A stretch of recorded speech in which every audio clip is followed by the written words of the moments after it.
Well, the Olympics this year have not disappointed. They have been really excellent.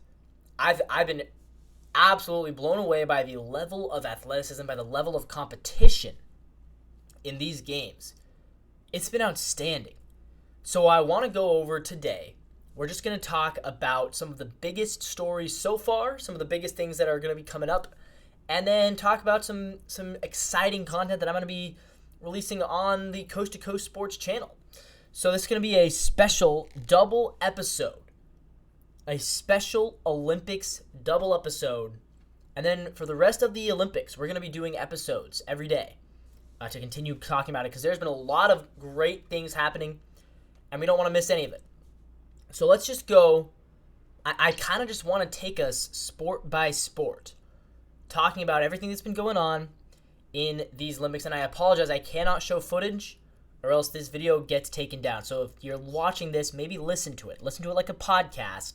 I can't show footage, or else the Olympic Committee is going to strike this down, and I don't want to get struck down by copyright. I am a huge fan of what I've been doing here. So, with that all being said, let's talk about some sports. Let's talk about, first of all, and I think this has to be said, the opening ceremonies was a fantastic spectacle. It was a brilliant spectacle. I thought they were handled so well. And I know there's some controversies there, and we're not going to get into that right now. I might make a separate video about that. But the opening ceremonies were amazing. The dance, the music, the storyline, right? We don't normally get this storyline event in the opening ceremonies where we had the masked guy carrying the torch, and then all of a sudden they get these little kids, and then Snoop Dogg showing up. I mean, I was blown away. I was blown away by it. I thought it was super cool. And it was a great way to get things started off, because this is an Olympics that is huge. It's on a massive scale. When I was a kid, they used to have, I would watch soccer, basketball, swimming, gymnastics, track and field. I watched the big sports. Now they've added all these great new sports that I love to watch. Surfing, skateboarding, breakdancing, really fun.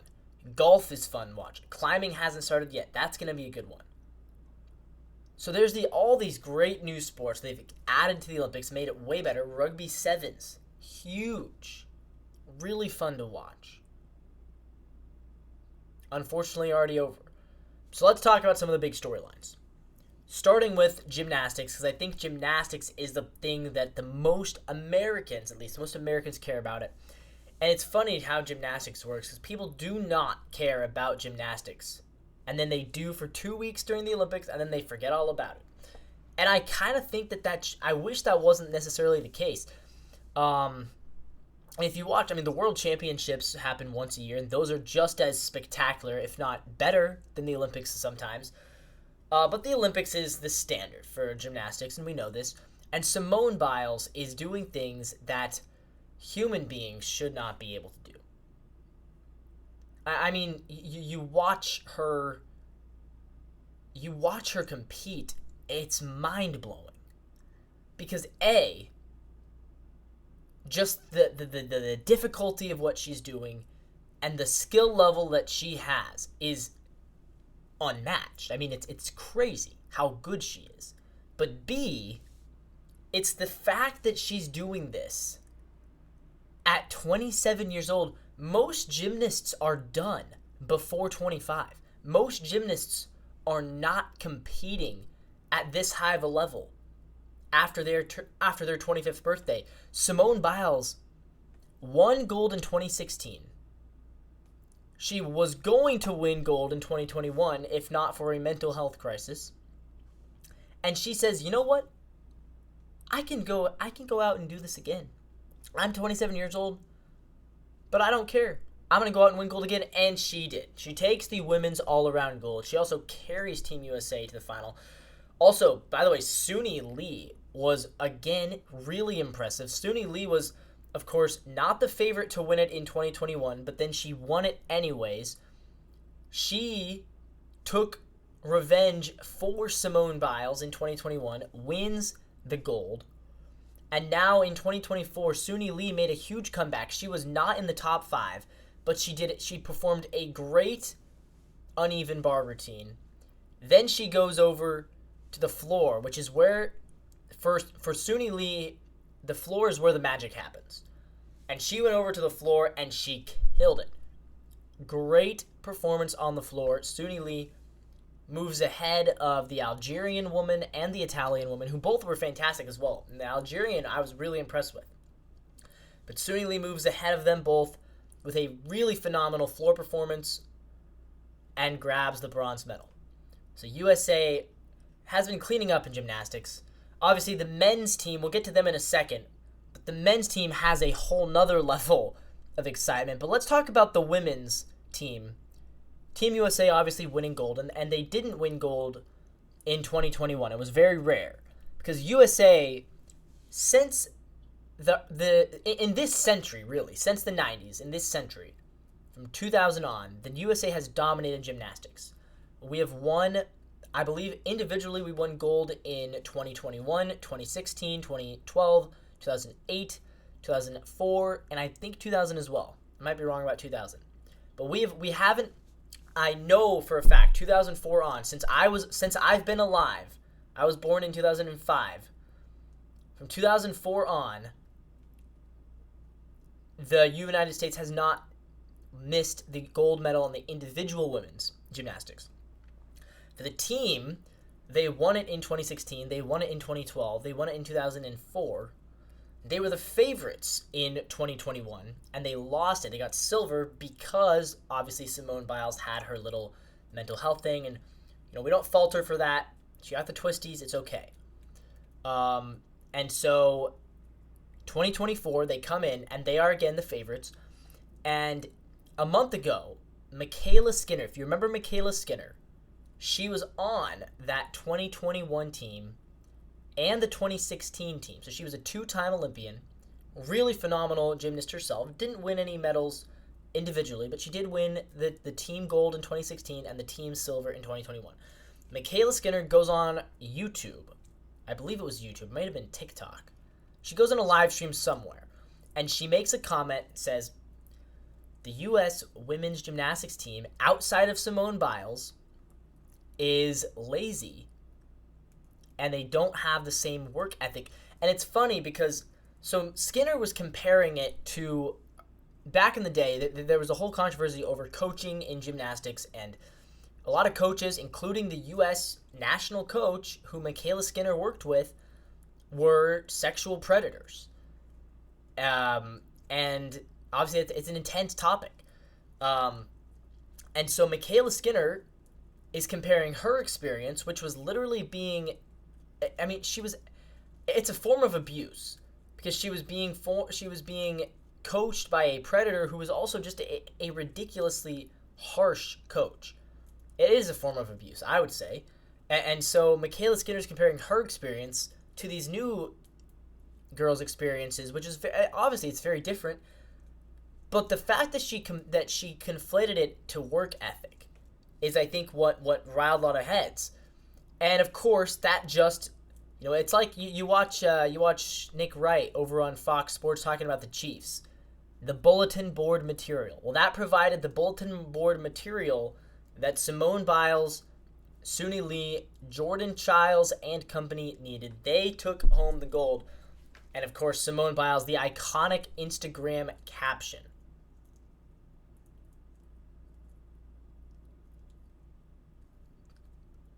I believe she said, lack of talent or lack of work ethic winners, something like that. I actually want to get this for you. One sec. Yeah, so she posted, lack of talent, lazy Olympic champions. What a comeback. I mean, come on, what a burn. But also, clearly didn't sit well with Michaela Skinner, who blocked her. Funny. But yeah. Sorry, Michaela. You've been proven wrong. B, the comment there was no need to make the comment in the first place, and now you've been proven wrong. So, congratulations. Simone Biles obviously deserves every bit of praise. If she wanted to retire after these Olympics, she absolutely could.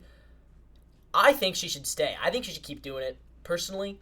I mean, she's still good enough, right? And even if, I was talking to my buddy about this, even if she's not good enough to win the gold in 2028, I mean, she'd be 31 in 2028. It would be her 4th Olympic Games. Even if she's not at a gold level individually, can't she just be like the 4th person on the team? Because by that time, you'd expect, maybe it's Suni Lee, maybe Jordan Childs, maybe somebody else will have overtaken the mantle as like the top U.S. gymnast. But if Simone Biles can just go out there and do her best routine, so probably would be the vault and maybe the floor. Just do your 2 best routines, or even just be a specialist, and at least you can get to compete and presumably win gold with Team USA in front of your home country. I think that would be really special for her to go out and retire after 2028, because you don't need Simone Biles to carry the team in 2028. But if she can be the 4th member, she can be the team captain, do 1 or 2 events that the ones that she's best at. I don't know. Is that a crazy theory? Maybe I'm wrong. I don't know, but we'll see. We'll see what she decides to do. She obviously, if she wanted to retire now, she absolutely could. She would probably be the second. She would go down in history as the 2nd greatest gymnast ever. There's one Russian woman back from the 50s who won 18 medals. Simone Biles, I believe, has 11 now. Correct me if I'm wrong in the comments. I think she has 11, which would make her the 2nd greatest gymnast of all time, at least from a female perspective. And the greatest American gymnast of all time. I think she's already surpassed that. And yeah, she's been incredible. Let's talk for a second about the men's team, though, because they have been just a sensation. And particularly, of course, I can't talk about the U.S. men's gymnastics team without bringing up the pommel horse guy, Steven Nedorosik. Excuse me if I'm pronouncing his name wrong. Steven Nedorosik. I think that's his name. I think that's how you pronounce it. The dude with the glasses who does the pommel horse took the internet by storm, took me by storm. I mean, this guy going up there as a specialist, and you're like, excuse the language, really kind of looks like a nerd, But that has been the positives of all these memes. We're getting the Clark Kent comparisons. It's hilarious. But he really is. He's like Clark Kent up there. You see him on the bench. He's like this little nerdy guy with glasses. Gets out there. What does he do? Freaking dominates on the pommel horse, which is not easy. Pommel horse may be the hardest of all the events. I mean, the amount of arm strength. I think I'm strong. And then I go out there and I try to do even a little bit of what they're doing at a gym. I can't. I mean, it's impossible for the average person to pull these feats of strength off. He's holding on to the pommel horse with one hand, rotating in midair, does a flip off the edge of it. It's insane. It's dangerous, right? If you land wrong, you're in real danger of injuring yourself. But he's so good at it, and he's so chill about it. He just gets up there, takes the glasses off so casually, stares it down like a freaking menace. And there goes Steven on the pommel horse to secure the United States first gold, not gold, bronze, but it was the first medal for the men's team gymnastics in, I believe, 16 years. Good stuff from Steven. And he's back tomorrow night. He's going to be taking on the pommel horse finals, so maybe he can add a second gold. So that's all he does. I love that. I love how in gymnastics, I mean, it's a team sport, but it's great. I think it's really cool how they allow for individual athletes to have one great sport. You can do that. You can do that in gymnastics. You can have one great sport and excel at it, dominate at it, make it your own, and be really, really good. That's cool. To me, that's cool. Let's see. What else can we talk about? I want to talk about some basketball. Let's talk about Team USA basketball. Not the dream team, not the redeem team. This team might be better than all of them. And it's funny because you see, we always hear every year how good the international basketball pool is getting. And of course they are. Victor Wembanyama. incredible player. Jokic, Giannis, Luka. Don't get me wrong, there are great players internationally. This U.S. team beats them all. And of course they should. It's pretty much a team that is entirely made up of the all-NBA team. LeBron James, Anthony Davis, Steph Curry, Kevin Durant. Bam Adebayo came off the bench and dropped 18. Anthony Edwards. This is a stacked team. And I love that they're able to do this. I wish they would do this for other sports. Baseball! Man, I wish they would do this for baseball. Actually go out and get the best players in your sport to play. And soccer suffers from this as well sometimes. So I'm not trying to only slight. Soccer, baseball, hockey's better at it. I love seeing the actual pros, the best players in every sport go out there and play. And I really hope when we add flag football in 2028, that's how we can do it. Because seeing Team USA basketball, on the men's and women's side, I'm talking men's first, I'll talk women's in a sec, but seeing Team USA men's basketball do what they're able to do, it's fun. Because you're not watching a bunch of scrubs. You're watching the best of the best. You're watching the best of the best, and you're watching them dominate. That's what they should do. It's what they should do. It's what they like. Nobody wants to watch a bunch of G Leaguers. Nobody wants to watch a bunch of G Leaguers. But the United States, this Olympics, it's been really fun. And they crushed Serbia, barely beat South Sudan in the qualifying, but then they crushed them in the group phase. Their next game against Puerto Rico. You think they're going to dominate that one? I'm going to go out on a limb here and say that they will. If you're not familiar with the entire team, I'm going to read off the entire team.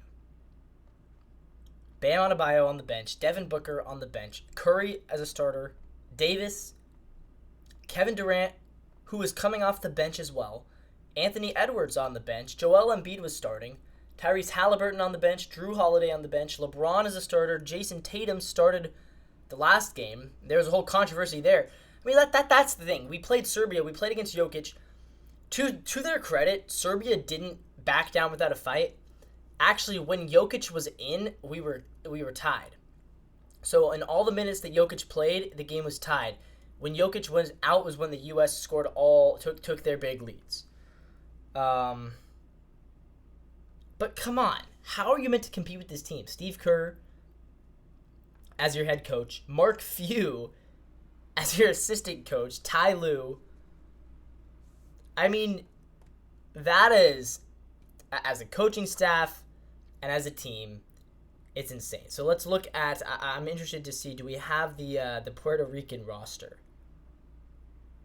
I would like to look at the Puerto Rico basketball roster just to see, is there anybody here? Is there anybody here that we might recognize? Nothing that I got. Let's see. Is there anybody who... So they've actually been decent. They have been decent in the past. Their last medal was 2007 in the FIBA AmeriCup. And, this is a team that they do not have a single NBA player on this team, except, they do. They have one. Jose Alvarado, point guard for the New Orleans Pelicans. So Jose Alvarado, one NBA player versus 12. Who's going to win? Better be Team USA. And let's talk about the women. I don't want to leave the women out of this because the Team USA women have also been incredible. Let's look at their roster. But their roster, again, really, really good. And, of course, there's the whole controversy. Is Caitlin Clark going to make the team? She did not. And she probably shouldn't because this team doesn't need her. I don't think she'd be good enough to make this team. Brittany Griner, huge comeback story, by the way, after her release from Russia. She's been excellent. She's been, I think, the leading scorer, actually. Alyssa Thomas, Jackie Young, Diana Taurasi, the veteran of the group. 42 years old, still kicking it. Brianna Stewart, probably the best all-around player. AJ Wilson, Chelsea Gray, Sabrina Ionescu, Kelsey Plum, and Jewel Lloyd. Really, really good team. Love to see my Seattle Storm represented in Jewel Lloyd. That's always cool. A lot of Las Vegas aces on this team. 1, 2, 3, 4. 4 aces. 2 from the New York Liberty. 1 from Minnesota. 2 out of Phoenix. 3 out of Phoenix, actually. 3 from the Phoenix Mercury. So Phoenix, well represented. Las Vegas, well represented. And again, this is a team that we assume is going to win. We assume. If USA doesn't win gold in men's and women's basketball, it would be disappointing. It would be very disappointing. USA has done really well in team sports. I'll give them this. USA, even for some of those team sports where we're not meant to be good at, like we won a men's rowing medal. Like, that's pretty cool. We don't usually win men's rowing medals. I think, obviously, we all know the boys in the boat, but that was a long time ago. We won a men's rowing gold. We won U.S. women's rugby sevens. Took home the gold. That's not a traditional U.S. dominant sport. That's pretty cool. Of course, basketball we're really good at. Gymnastics, men's and women's, both doing very well. We took home a diving medal. A lot of swimming medals. It's been a good Olympics for the U.S., who, of course, we do lead in the medal count right now. We don't lead in golds. China still has us in golds, so let's go. Come on, let's get some more golds, shall we? Go USA. And, of course, the track events are starting today, so that is hopefully going to help push us over the edge, get some more gold medals. That'll be big for us, I think. But, yeah, we've done well. We've done very well. One sport that I've been disappointed is 3x3 basketball. Come on. I mean, so I believe it's a FIBA rule. NBA players, professional players cannot play in the 3-on-3 basketball, which apparently counts as its own sport. I don't really get it. Rugby and basketball are the only 2 sports where they get to have separate competitions with less players on the field. 3-on-3 basketball, way less fun than 5-on-5 in my opinion. 7-on-7 rugby is way more fun than traditional rugby. So it's weird how that differs. But yeah, talking about 3-on-3 basketball, I mean, the U.S., it's just not as good. We lost to, I believe the men's lost to Serbia, the women lost to Germany. Disappointing. Because I feel like even in the U.S., where we're not letting our professionals play, we should be able to get a better team than what we had. They're not out of it yet, I believe. I think they're still in group stage, but that'll be something to watch. Is can we redeem ourselves in 3-on-3 basketball? But even if we don't, the U.S. has been very good. We continue to rack up the medals. More golds, please. We do not want China to beat us. Obviously, the most total medals is cool. We have the most silvers. We have the most bronzes. But I would love it if we could sweep it all. If we could go most golds, most silver, most bronze. That would be awesome. And we are going to continue to cover this. I'm going to continue to cover this on this channel, on this podcast. Thank you all so much for listening. We'll have a second episode out in just a little bit. This is Coast to Coast Sports. See you then.